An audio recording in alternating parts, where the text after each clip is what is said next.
প্রিয় শিক্ষার্থী, আজকে আমি এইচএসসি আইসিটি বিষয়ের চতুর্থ চ্যাপ্টারের HTML এ টেবিল তৈরির দ্বিতীয় ক্লাসে তোমাদের কাছে হাজির হয়েছি। আশা করি তোমরা খুব মনোযোগের সাথে দেখবে। গত ক্লাসে আমি HTML এর উপরে প্রথম ক্লাস নিচ্ছিলাম। ক্লাসের মূল বক্তব্য ছিল যে ওয়েব পেজ ডিজাইন করতে যে একটা মার্কআপ ল্যাঙ্গুয়েজের প্রয়োজন পড়ে, অর্থাৎ HTML hyper text markup language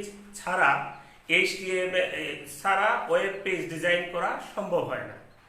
তাই HTML এর ট্যাগ আমাদের জন্য অত্যন্ত গুরুত্বপূর্ণ।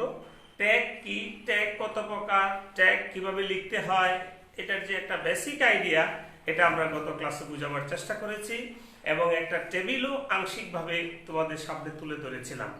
আজকে আমরা দেখব যে ওয়েব পেজ ডিজাইন করতে আমাদের ছবির প্রয়োজন হয়, টেবিলের প্রয়োজন হয়, বিভিন্ন চার্টের প্রয়োজন হয়। এগুলি আমরা কিভাবে করব? HTML এ তো কোনো কাজেই ট্যাগ ছাড়া করা যায় না, এটা আমি গত ক্লাসে খুব সুস্পষ্টভাবে বুঝিয়েছি। আজকে আমি তোমাদের সামনে দুটি টেবিল তুলে ধরবো। একটি টেবিল, এই টেবিল 2, এই প্রবলেমটা আমি তোমাদের বুঝিয়ে দেওয়ার চেষ্টা করব, আর এই প্রবলেমটা তোমরা নিজে নিজে করার চেষ্টা করবে। আমরা প্রবলেম একে কি দেখলাম? এখানে একটা টেবিল রয়েছে। এই টেবিলে খুব সহজসাধ্য একটা টেবিল। জাস্ট এখানে আমি রোজ পেনটা কিভাবে হলো এটা দেখাবার চেষ্টা করব। এই টেবিলে 1 2 3 4 5 6 7 8, তার মানে আটটি সেল রয়েছে, কিন্তু 1 নাম্বারটা দুটি লাইনের সমান জায়গা দখল করেছে। অতএব এই টেবিলে রোজ পেন আছে। সাপোজ এটা যদি এরকম হতো তাইলে কিন্তু কোনো ঝামেলা ছিল না, কিন্তু এইটুকু তো আমাদের কোয়েশ্চেনে না থাকার কারণে এই 1টা দুটা রোয়ের সমান জায়গা দখল করেছে। সো এখানে একটা নতুন ট্যাগ, আমাদের বাড়তি একটা ট্যাগের প্রয়োজন পড়বে, নতুবা টেবিলটা ওরকম দেখাবে না। তো আজকে আমরা ওইটাই দেখব। তো আমরা HTML এর বেসিক কিছু ট্যাগ আছে, সেটা আমরা গতদিন বলেছি। আজকে কেন সবসময়ের জন্য এই বেসিক ট্যাগগুলি ঠিকই থাকবে। যেমন এখানে লক্ষ্য করলে দেখবে HTML হেড, টাইটেলের ওপেনিং ট্যাগ, টাইটেলের ক্লোজিং ট্যাগ। টাইটেলের ভেতরে আমরা টেবিল লিখেছি, এখানে আমি যা প্রয়োজন মনে করি তাই লিখতে পারি। আমি টেবিল লিখেছি, টেবিল, তোমরা অন্য কিছু চাইলে লিখতে পারবে। এরপরে হেডের ক্লোজিং এখানে। এরপরে যে লাইনটা করেছি সেটা হলো টেবিল বর্ডার। এখানে টেবিল বর্ডার, বডি লাগবে, বডি। এখানে একটা লাইন মিসিং হয়েছে, এই যে বডি। বডির ভেতরে থাকবে table border is equal to 1, with equal to 100। এটার দ্বারা কি মিন করা হয়েছে?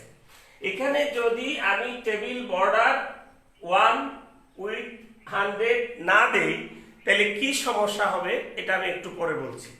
আপাতত আমরা জেনে নিলাম যে বডির ভেতরে লিখবো আমরা টেবিল বর্ডার ইকুয়াল টু 1, আর উইথ দিলাম আমরা 100 অথবা 50, যেভাবে দিতে চাও। আমি একটু পরে এই 1 আর 100 এর কথাটা বলে যাব। এরপরে আমাদের এখানে হিসাব করতে হবে। এটা হলো বেসিক ট্যাগ, টেবিলের একটা মৌলিক ট্যাগ, এইটুকু লাগবে। আর এখানে এই ক্লোজিং এও এই যে টেবিল আমরা এখানে লিখেছি, টেবিলের ক্লোজিং এর ট্যাগ, আবার বডির ক্লোজিং ট্যাগ, একইভাবে HTML এর ক্লোজিং ট্যাগ।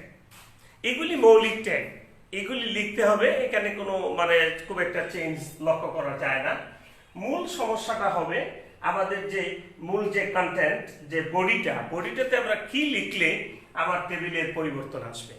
তো এখানে আমি প্রথমেই বলে যাই তোমাদেরকে, আমি তো এখানে 1 2 3, তাহলে কি দেখা যাচ্ছে?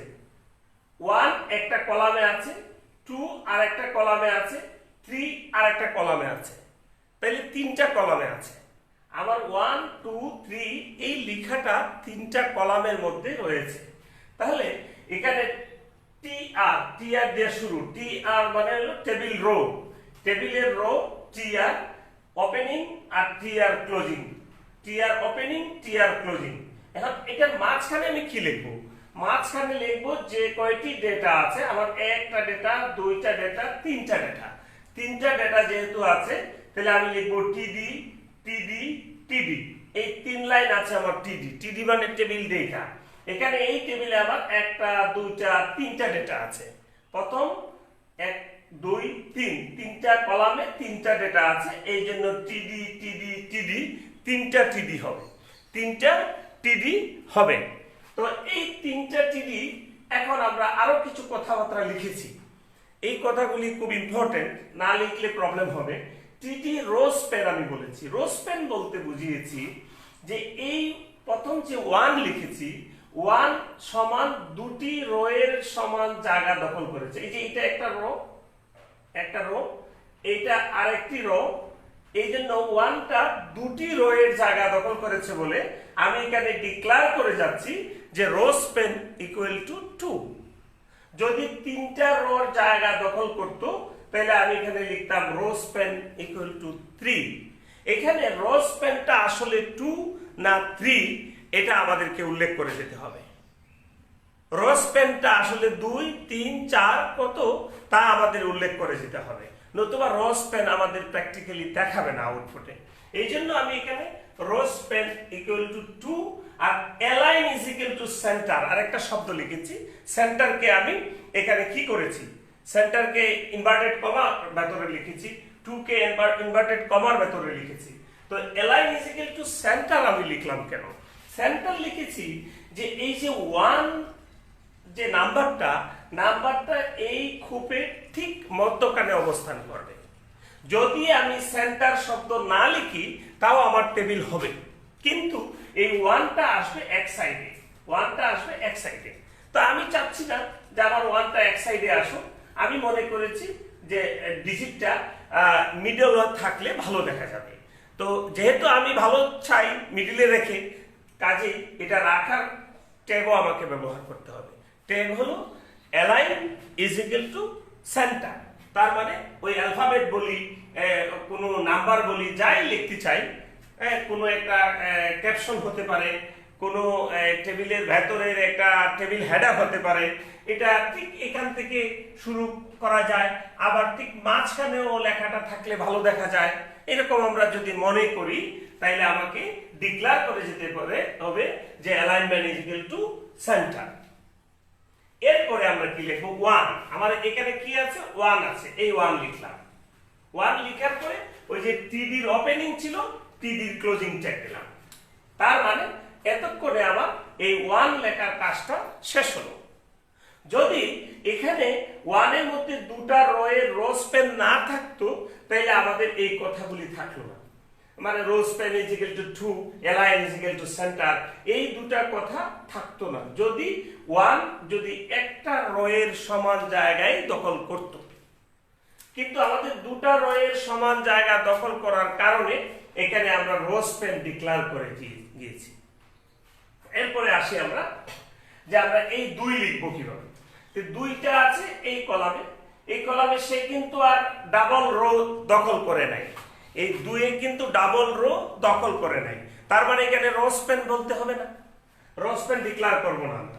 তাহলে টিডি align is equal to centre, এই যে align is equal to centre আগের লাইনে যেটা ছিল আমি just align is equal to centre লিখি 2 লিখে ফেলছি।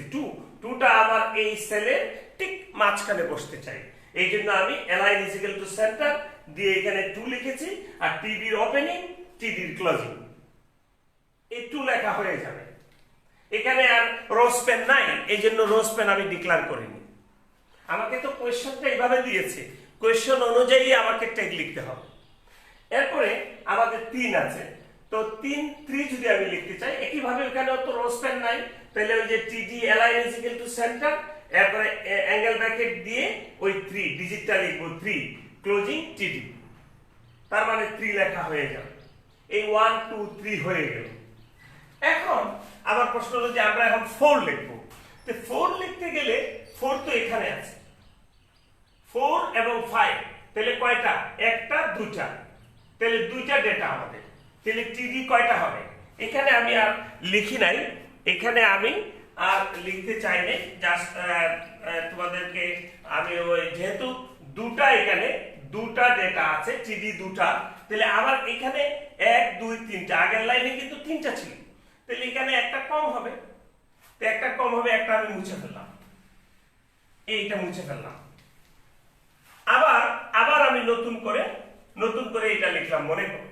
মনে করো আমি নতুন করে এটা লিখলাম যে টিআর দিয়ে ওপেনিং, আমি এটা একটু নিচে নামাই দিই, টিআর ওপেনিং টিআর ক্লোজিং, এই দুই টিআর এর মাঝখানে টিডি কিন্তু আমি দুটো লাইন করেছি। কয়টা লাইন?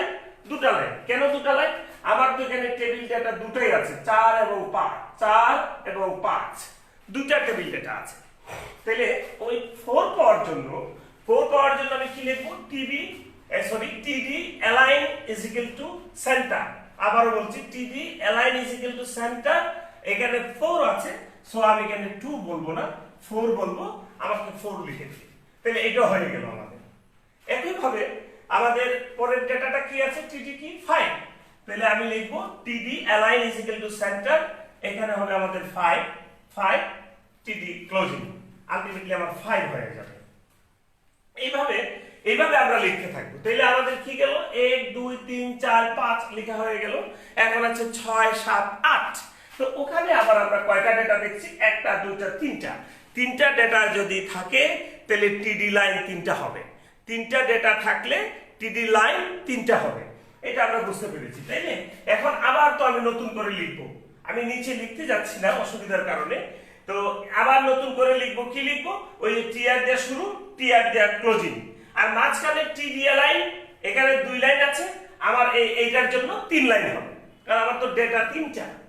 তাহলে এখানে আমি করে ফেলতে পারি। এখানে কিভাবে করে ফেলতে পারি? যে আমি টিআর রাখলাম, আর এখানে আরেকটা টিডি বাড়ায়া দিলাম, align is equal to centre, এগুলি রাখলাম, অ্যাঙ্গেল ব্র্যাকেট। আমার সংখ্যা কত? প্রথমটা 6, তাহলে এখান থেকে আসবে প্রথমটা কি 6, পরেরটা কি 7, এরপরেরটা কি 8 টিডি ক্লোজিং, এই তো হয়ে গেল। এখানে টিআর এর ক্লোজিং দিতে পারি আমরা, টিআর এর ক্লোজিং। এই আবার শেষ লাইনে ট্যাগ লেখা হয়ে গেল, অর্থাৎ 6 7 8 এই 3টা ডেটা পাওয়ার জন্য ওই একই ট্যাগ আমরা লিখে ফেলতে পারি যে টিডি align is equal to centre, কত আমার ডেটা কত? ডেটা 6, এরপরের লাইনের ডেটা কত? 7, এরপরের লাইনের ডেটা কত? 8, এই তো হয়ে গেল। তাহলে আমরা এই পুরা টেবিলটা কলাম এবং রো কোথায় কি ডেটা আছে, কয়টি ডেটা আছে, এগুলিকে আমরা ট্যাগ আকারে প্রকাশ করলাম। এখন ক্লোজিং এ কি করব? ওই যে এখানে টেবিল লিখছিলাম, টেবিলের একটা ক্লোজিং লাগবে। এখানে বডি লিখছিলাম, বডির একটা ক্লোজিং লাগবে। HTML শুরুতে লিখছিলাম, HTML এর একটা ক্লোজিং ট্যাগ লাগবে। এই দিয়ে আমাদের ট্যাগের কাজ শেষ হয়ে যাবে। এখন এইভাবে ট্যাগ লেখার পরে যে ফলাফল আসবে, সেই ফলাফল হলো ঠিক এটাই আসবে, এইরকম একটা টেবিল আসবে, এখন একটা কথা এখানে উল্লেখ করা প্রয়োজন, যে যদি আমরা ওই যে টেবিল বর্ডার 1 আর হলো উইডথ ইজ ইকুয়াল টু 100 এটা না দিতাম, তাহলে আমাদের কি করত?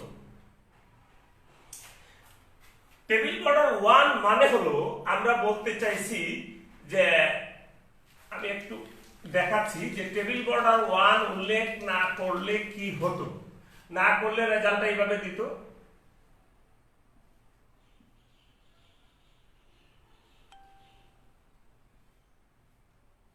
এই রেজাল্টটা ঠিক এটা দিত, অর্থাৎ জাস্ট নাম্বারগুলি লিখে দিত। তো এইভাবে যদি কয়টা নাম্বার লিখে দেয় কোনো বর্ডার ছাড়া, টেবিল ছাড়া, নিশ্চয়ই ভালো দেখাবে না? আর এই দৃষ্টিনন্দন হওয়ার জন্যই তো ওয়েবসাইট যদি খুব নান্দনিক না হয়, সৌন্দর্য মণ্ডিত না হয়, তাহলে তো এটা ভিজিট করবে না। সো সবসময় আমাদের খেয়াল রাখা লাগবে যে ওয়েবসাইট বিনির্মাণে ওয়েবসাইটে ডিজাইনের ক্ষেত্রে আমরা কি কি বিষয় মাথায় রেখে আমরা ডিজাইনের কাজটা করব অথবা ট্যাগের কাজটা করব। তো ওখানে আমরা টেবিল বর্ডার 1 দেওয়ার উদ্দেশ্য হলো যে এখানে একটা বর্ডার দেখাবে, এরকম একটা বর্ডার চাইছি। 1 মানে হলো 1 পিক্সেল, মানে 1 একটা পিক্সেল যতটুকু জায়গা দখল করে আমার বর্ডারটা ঠিক ততটুকু হবে। যে 1 পিক্সেল তো এটা, এই যে পিক্সেল, এটা যে পরিমাণ জায়গা দখল করে ওই পরিমাণ একটা বর্ডার হবে। এখানে যদি কোনো কারণে আমি টেবিল বর্ডার 2 দিতাম তাহলে আমার বর্ডারটা হতো এইরকম, বা দুইটা ডাবল হইত। এই বিষয়গুলি আমাদের খেয়াল রাখতে হবে, এটা এর বেশি কিছু না। হ্যাঁ, এইভাবে একটা বর্ডার হয়ে যাবে ওই এটা দেওয়ার কারণে। আর উইথ 100 বলেছি মানে 100 পিক্সেল, মানে টেবিলের যে প্রশস্ততা হবে 100 পিক্সেলের সমান। এই কমান্ডটাও এখানে দিয়ে যেতে হবে, নতুবা টেবিলের সাইজ মানে দেখাবে না, এটা একটা প্রবলেম হবে। যাই হোক, তো আমরা প্রথম প্রবলেমটা আমরা দেখলাম যে কিভাবে একটা টেবিলকে HTML এর ট্যাগের মাধ্যমে লিখতে হয়। এবার আমাদের সামনে আরেকটা প্রবলেম 2 হাজির হয়েছে। আমরা এই প্রবলেম 1 আর প্রবলেম 2 এর মধ্যে মৌলিক পার্থক্য কি এটা একটু খেয়াল করি। মৌলিক পার্থক্য শুধু এক জায়গায়। এখানে আমরা দেখেছি যে 1 ডেটাটা দুইটা রো এর জায়গা দখল করেছে, তাই আমরা লিখেছি rho span is equal to 2। আর এখানে এই যে রো, এই 1 এ কিন্তু দুইটা রো এর জায়গা দখল করে নাই, এখানে 4 ও দুইটা রো এর জায়গা দখল করে নাই, 5 দুইটা রো এর জায়গা দখল করে নাই। মানে এখানে যে ডেটাগুলি আছে এই ডেটাগুলি কোনোটাই দুটি রো এর সমান জায়গা দখল করে নাই। কিন্তু এখানে একটা জিনিস লক্ষণীয় যে 1 2 3 কলাম আছে বেসিক্যালি 3টা। আমরা যদি এখানে এটাকে এইভাবে করি তাইলে বিষয়টা ক্লিয়ার হবে বোঝানোর জন্য। এখন দেখা যাচ্ছে কি যে এই 1 একটা কলামের জায়গায় দখল করেছে, 2 একটা কলামের জায়গায় দখল করেছে, 3 একটা কলামের জায়গায় দখল করেছে। কিন্তু এই 4 কয়টা কলামের জায়গা দখল করেছে? 4 একাই কিন্তু 1 2 3 তিনটা ডেটা যে পরিমাণ জায়গা দখল করেছে, 4 একাই সেই পরিমাণ জায়গা দখল করেছে। তাহলে 4 যে জায়গা বেশি দখল করলো, সেই বেশিটা কি সে রো এর কাছ থেকে নিল না কলামের কাছ থেকে নিল? নিশ্চয়ই কলামের কাছ থেকে। এই যে 4 এর এরিয়া তো এইটুকু পুরাটাই, তাহলে 1 এর কলামের জায়গাও নিল, এটা তো নিলই, 4 3 এর সমানও জায়গা নিল। তাইলে 4 এর কলাম স্প্যান হবে 3, অর্থাৎ আমরা সংক্ষেপে লিখব কল স্প্যান ইকুয়াল টু 3।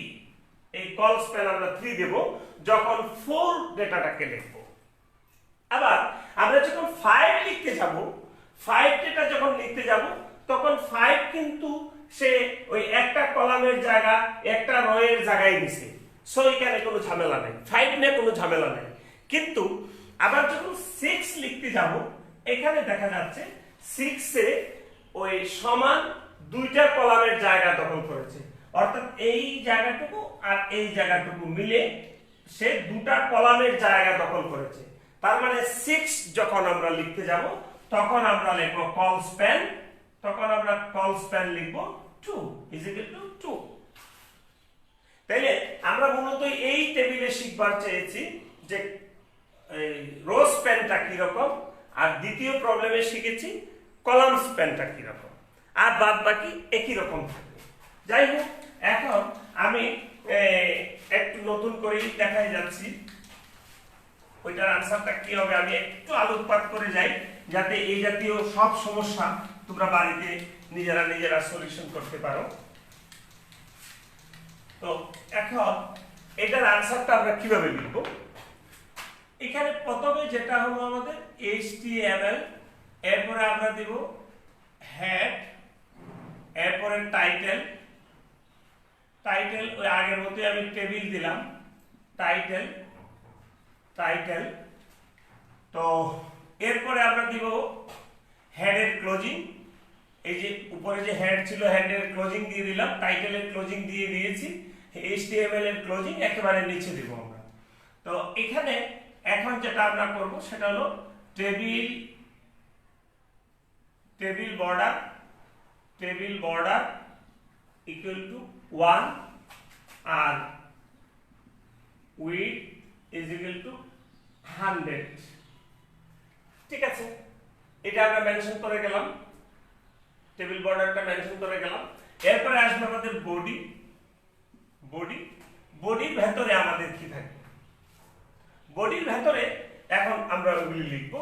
বডির ভেতরে লিখতে গেলে প্রথম যে বিষয়টা লিখবো সেটা হলো TR, অর্থাৎ টেবিলের row, TR table row, table row, table row, টেবিলের প্রথম রো তো এটা, তো এই রোটুকু আমরা আঁকার জন্য TR লিখবো, আর এখানে TR দিয়ে ক্লোজিং করব, TR ওপেনিং, TR ক্লোজিং। মাঝখানে আমরা একটু গ্যাপ রাখলাম।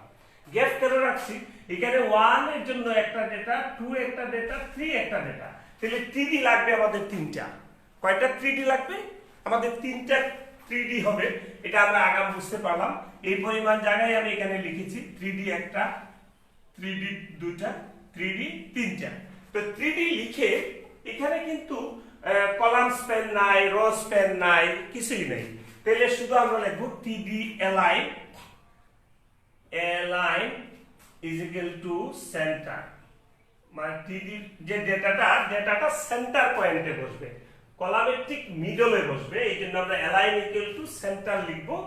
লিখে অ্যাঙ্গেল ব্র্যাকেট দিয়ে দিব, মানে এই TD শেষ। এখন কি লিখতে চাই? 1 লিখতে চাই, আবার TD ক্লোজিং শেষ, এই 1 লেখা হয়ে যাবে। এখন 2 লিখবো আমি একইভাবে, align is equal to center to TD closing. এরপরে আছে আমার 3, এটাও একইভাবে align is equal to center 3 TD closing, TR closing তো আছে। তাইলে আমাদের এই 1 2 3 লেখা হয়ে গেল। এখন প্রশ্ন হলো যে আমরা 4 লিখব কিভাবে? প্রথম কথায় আসি যে এই 4 যে পুরা সারি জুড়ে আছে, এখানে ডেটা কয়টা? ডেটা তো একটা। তো একটা ডেটা যদি হয় তাহলে এখানে যেহেতু TD লাইন হয়েছে 3টা, আমাদের এই 4 লেখার জন্য TD লাইন হবে একটা। আমি বারবার বলছি যে ডেটা যে কয়টা TD হবে ততটা। তো এখানে TD 3টা ছিল ডেটা, এই জন্য TD 3টা লিখেছি, বাট এই লাইনে তো TD একটা, ডেটা একটা, তাহলে আমি TD লাইন 3টা হবে না, TD লাইন একটা হবে। তাহলে আমি এখান থেকে TD লাইনগুলি মুছে দিচ্ছি, একদম পুরাই মুছে দিলাম, দেখি কি হয়। তো এখানে TR ওপেনিং, TR ক্লোজিং তো থাকবে, হ্যাঁ, আর একটা TD।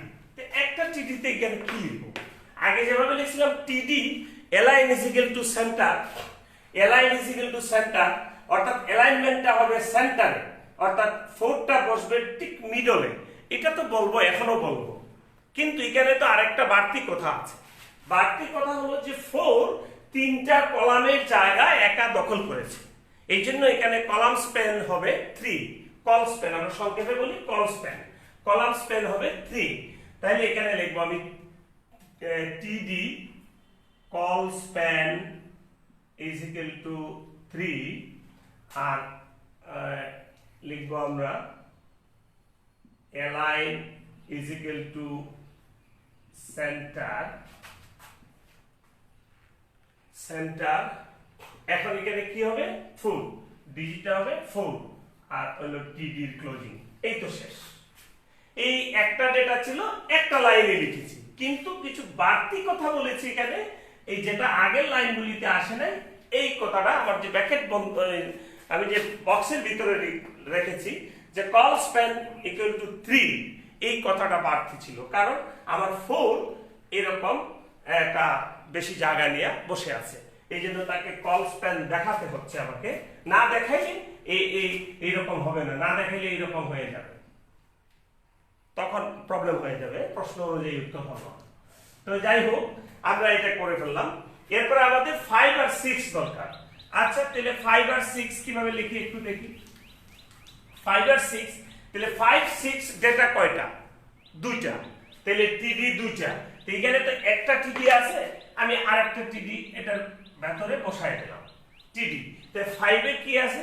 5 এ কোনো কলাম স্প্যান নাই, তাহলে টিডি শুধু আমরা লিখবো align is equal to centre, align is equal to centre. হ্যাঁ, এরপরে আমাদের কি আছে? সংখ্যাটা 5, টিডি ক্লোজিং। ওকে, ঠিক আছে, 5 লিখে ফেললাম। কিন্তু 4 যখন আমরা লিখতে যাব তখন কিন্তু আমাদের ঠিকই কলাম দুটা দখল করেছে। 4 কিন্তু দুটা কলামের জায়গা দখল করেছে, অর্থাৎ এখানে 6 দুটি কলামের জায়গা দখল করেছে। তাই এখানে 6 লিখতে গেলে আমাকে কল স্প্যান 2 ডিক্লেয়ার করতে হবে। তাইলে এখানে আবার আমি লিখব কল স্প্যান ইকুয়াল টু 2, এরপরে লিখব align is equal to centre, লিখে অ্যাঙ্গেল ব্র্যাকেট দিয়ে 6 লিখব, লিখে টিডি ক্লোজিং করে দেব। বাস, এখন আমার 6 লেখাটা আসবে দুটা কলামের সমান জায়গা নিয়ে এবং ঠিক মাঝখানে বসবে। আমি যদি এই align is equal to centre কথাটা ব্যবহার না করি তাও আমার টেবিল হবে, কিন্তু 6টা বসবে ঠিক এখানে। তো একবারে মানে এক পাশে বসলে এটা তো ভালো দেখা যায় না, এই জন্য আমরা অ্যালাইন সেন্টার বলে দিয়েছি। তো এইভাবে আমরা লিখে ফেললাম, 6 পর্যন্ত লিখে ফেললাম। তো আর তো কোনো কাজ নাই, এখন তো শেষ। তো এটা শেষ হয়ে গেলে তো শেষ। এখন আমাদের এখানে টেবিলের ওপেনিং ছিল, টেবিলের ক্লোজিং ট্যাগ ছিল না, আমরা ক্লোজিং ট্যাগ দিয়ে দিলাম। বডির ওপেনিং ছিল, বডির ক্লোজিং আমরা দিয়ে দিলাম। এরপরে কি HTML এর ওপেনিং ছিল, HTML এর ক্লোজিং দিয়ে দিলাম। শেষ হয়ে গেল আমাদের লেখাটা। এইভাবে আমরা টেবিল মেকিং এর জন্য HTML এর কোড ব্যবহার করতে পারি, তবে অবশ্যই খুব নির্ভুলভাবে ট্যাগগুলি ব্যবহার করতে হবে, খুব সাবধানতার সাথে। আমরা জানি HTML এ একটি ডটও বসানো যায় না ট্যাগ ছাড়া। এখানে ট্যাগ খুব ইম্পর্টেন্ট বিষয়, কিন্তু এই ইম্পর্টেন্ট বিষয় যেহেতু, তাহলে তো ট্যাগটা ভুল লেখা যাবে না। এই কারণে খুব সাবধানতার সাথে তোমরা এগুলি প্র্যাকটিস করবে। এরকম বহু টেবিল অনেক বছরের পরীক্ষায়, মানে বোর্ডের যে বোর্ডের পরীক্ষায় অনেক প্রশ্ন আছে, তোমরা একটু বোর্ড কোয়েশ্চেন ঘাটাঘাটি করবে। আমি যে দুটা তোমাদের সামনে এখানে দেখিয়ে দিলাম, আশা করি তোমাদের টেবিল মেকিংয়ে রো স্প্যান, এরপরে কলাম স্প্যানের কোনো ঝামেলা থাকবে না। বা টেবিল মেকিংয়ের যে কিছু ট্যাগ আছে, টিডি কোনটা, টিএইচ কোনটা, টিআর কোনটা, এই বিষয়গুলি তোমরা বুঝেছো। আর গত ক্লাসে তো আমি আরো বলেছিলাম, নেক্সট ক্লাসে আরো কিছু ইম্পর্টেন্ট আলোচনা আছে, বিশেষ করে ইমেজের ট্যাগটা কেমন হয়। মানে HTML কে বর্ণিল করতে হলে বেশ কিছু ছবি ছাপা ব্যবহার করতে হয়। যে কোনো ছবি বসাতে হলে আমাদের ইমেজের আলাদা একটা ট্যাগ আছে, ওটা কিরকম ওটা আমি দেখাবো। আর একটা হলো যে হাইপার লিঙ্ক হলো যে তুমি একটা পেজ, ওয়েব পেজে থেকে অন্য আরেকটা ওয়েব পেজে কিভাবে যোগাযোগ করতে পারো, এই করার যে উপায়, এটা যদি তোমার হাইপার লিঙ্ক করা থাকে ওয়েবসাইটের সাথে, তাইলে তুমি সাপোজ আলিফ সুমন চৌধুরী কলেজের ওয়েব পেজে আছো, বাট ওখানে থেকেই তুমি চাচ্ছ সিলেট শিক্ষা বোর্ডের ওয়েবসাইট ভিজিট করতে। এটা পসিবল যদি হাইপার লিঙ্ক করা থাকে। তো হাইপার লিঙ্ক একটা গুরুত্বপূর্ণ বিষয় HTML এ, ওটা আমরা আগামী ক্লাসে হাইপার লিঙ্ক, ইমেজ, এই ট্যাগের ব্যবহারগুলি দেখাবো। আরও কিছু ইম্পর্টেন্ট ট্যাগ আছে, এগুলি আগামী ক্লাসে দেখালে শেষ হয়ে যাবে। পরে অনায়াসে তোমরা বোর্ড কোয়েশ্চেন সলিউশন করতে পারবে। আর এরপরের ক্লাসগুলোতে আমি ওই HTML এর ওয়েব পেজ ডিজাইনের অংশটা বাকি আছে, ডিজাইন করতে কি লাগে, কিভাবে কি, এই বিষয়াদির উপরে 1-2টা ক্লাস লাগবে, এটা আমি করব। আর টেবিল মেকিং মোটামুটি শেষ হয়েছে, আর বাকি কিছু আছে আগামী ক্লাসে শেষ হবে। সেই পর্যন্ত তোমরা ভালো থাকো, বাসায় থাকো, বাসায় থেকেই পড়াশোনা করো। 5 বছর পর কিন্তু কারো মনে থাকবে না যে 2020-21 সাল করোনা ভাইরাস ছিল, সিম্পেথি কিন্তু তোমরা পাবে না। কাজেই একটা কথা আছে, সার্ভাইভাল দ্য ফিটেস্ট, যোগ্যরাই টিকে থাকবে। এই মহামারীর ভেতরেও যারা পড়াশোনা করবে, করে যারা ভালো অবস্থানে থাকবে, এদেরই ভালো একটা কিছু হবে। অতএব আর আলসের সময় কাটানো যাবে না। তোমরা স্টুডিয়াস হও, বাড়িতেই থাকো, ভালো থাকো। দেখা হবে আগামী ক্লাসে।